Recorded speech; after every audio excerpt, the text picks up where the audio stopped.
Gentlemen, both of you are charged with evading arrest or detention. You're facing up. All right, pause right here. This is important. Evading arrest or detention might sound minor to some people, but legally, it's no joke.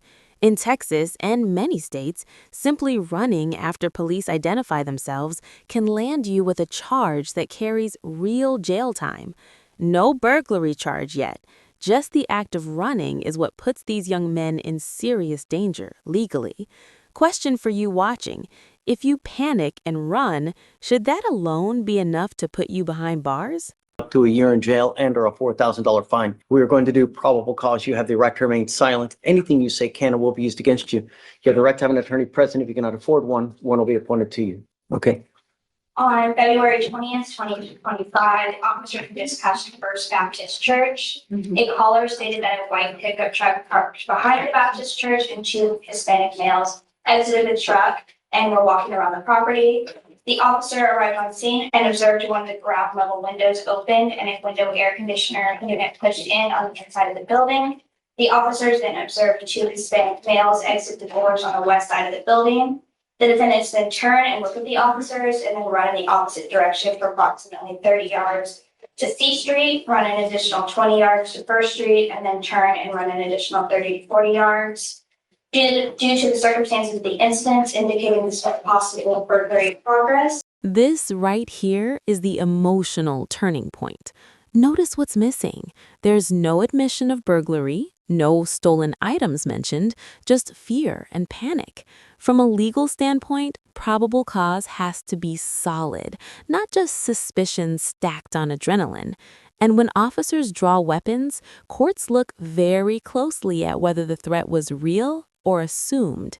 Be honest, was this instinctive fear or a mistake that almost ruined their lives? With fleeing suspects who could have been armed, the officers drew their duty pistol and gave defendant Love Jr. several commands to get on the ground and allow him time to comply. He disregarded the command, so the officer took defendant Love Jr. to the ground. Defendant Love III ran around the building and then subsequently followed commands to lay on the ground. They were both contained. This is where Judge Fleischer shifts from authority to accountability. Instead of flexing power, he's explaining consequences, money, records, and how fast one bad decision can snowball. Judges don't often talk like this, and when they do, it means they're weighing punishment versus future damage. And here's the real question. Should courts focus more on teaching young defendants or strictly on punishment?